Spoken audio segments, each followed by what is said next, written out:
আসসালামু আলাইকুম everyone, welcome to খেলার খবর। কী অবস্থা সবার? আশা করি সবাই নিশ্চয়ই বেশ ভালো আছেন।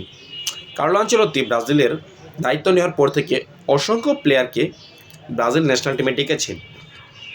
তিনি অনেকগুলো ডিফেন্ডার ডেকেছেন, অ্যাটাকিং লাইন আপের প্লেয়ারও অনেক ডেকেছেন, বাট কার্লো আনচেলত্তির ব্রাজিলের মিডফিল্ড নিয়ে সুলনা ফাঁকি। তিনি মিডফিল্ড নিয়ে আদৌ কি কাজ করতেছেন সেটা নিয়ে আমার ডাউট আছে।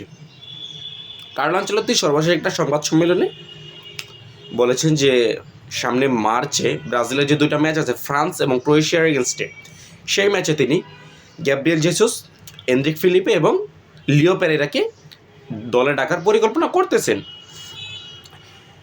এইখানে আমার ডাউটটা হচ্ছে, গ্যাব্রিয়েল জেসুস এক বছর ইনজুরিতে ছিলেন, এক বছর পর ইনজুরি থেকে ব্যাক করে তিনি দুইটা গোল করে দিয়েছেন, আর আপনি তাকে জাতীয় দলে ঢুকিয়ে দেবেন? এটা তো কোনো যৌক্তিক সিদ্ধান্ত হতে পারে না। এনরিকের বিষয়টা ঠিক আছে, রিয়াল মাদ্রিদে কার্লো আনচেলত্তির এক্স স্টুডেন্ট এনরিক ছিল এবং লিওতে আসার পর তিনি ভালো করতেছেন, তাকে ডাকা যেতে পারে, এটা একটা ভালো সিদ্ধান্ত। লিও পেরেরা কি এমন আহামরি পারফরমেন্স করেছে ব্রাজিল লিগে, তাকে আপনি কেন ডাকবেন? অথচ গ্লেসন বেমার ইনজুরি থেকে ব্যাক করে কি অসাধারণ পারফরমেন্স করতেছেন, তার দিকে ব্রাজিলিয়ান কোচেদের গ্রিন সিগন্যাল আসতেছে না। তারপর আপনার ইংলিশ প্রিমিয়ার লিগের মতো একটা কঠিন লিগে ইগোর থিয়াগো নামের একটা প্লেয়ার, এই ইগোর থিয়াগো চলতি মরশুমে 17টা গোল এবং একটা অ্যাসিস্ট করেছেন। এই প্লেয়ারটা দিয়ে ব্রাজিলিয়ান কোচিং স্টাফদের নজর আসতেছে না, তাহলে তাদের এই পারফরমেন্সগুলো করে কী লাভ? যদি তাদের এই পারফরমেন্সের উপর ব্রাজিলিয়ান কোচরা দৃষ্টি না দেন, শুধু শুধু তারা এসব পারফরমেন্স করতেছেন, কারণ বিশ্বকাপে যদি আপনি ফর্মের পিকে থাকা প্লেয়ারদের না নিয়ে যেতে পারেন, এর থেকে হরিফিক আর কী হতে পারে? যাই হোক, এইসব বিষয় বাদ দিই। মিডফিল্ডে ব্রাজিলের অবস্থা কী? ক্যাসিমিরো এবং ব্রুনো গিমারেসের রিপ্লেসমেন্ট এখনও কেউ নেই।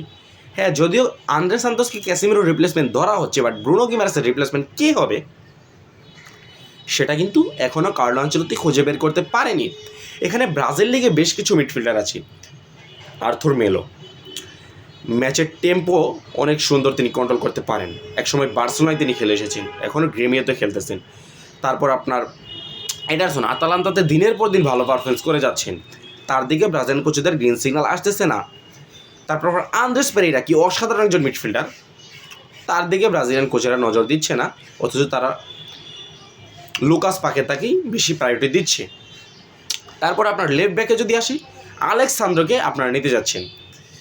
আলেক্সান্দ্রো বয়স হয়ে গেছে 35 থেকে 36, যদি আমি ভুল না করে থাকি। এত বয়স্ক একটা লেফট ব্যাককে আপনি খেলায় দিবেন?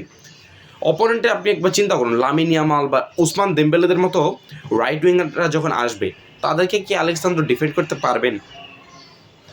তারপর আপনার নেইমার জুনিয়রকে নিয়ে আমরা কোনো গ্রিন সিগন্যাল বা কিছুই পাচ্ছি না, যে নেইমার জুনিয়রকে নিয়ে কার্লো আনচেলত্তি কিছু বলছেনও না।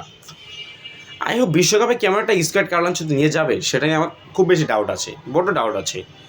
অ্যান্টনির মতো একটা ধারাবাহিক অ্যান্টনিকে আপনারা নজরে রাখছেন না, আপনারা সেই লর্ড লুইস এনরিককে নজরে রাখতেছেন। এসবের কোনো মানে হয় না। কার্লো আনচেলত্তি আমরা ভরসা রাখতেছি, এখন তিনি আমাদের ভরসার কতটা প্রতিদান দিচ্ছে সেটা সময় বলে দেবে। যাই হোক, আজকের ভিডিও লম্বা করতে চাইছি না। আমাদের ভিডিও যদি নিয়মিত দেখে থাকেন, ফেসবুক থেকে ফলো করে দিতে পারেন, ইউটিউব থেকে সাবস্ক্রাইব করতে পারেন। ধন্যবাদ সবাইকে, আল্লাহ হাফেজ।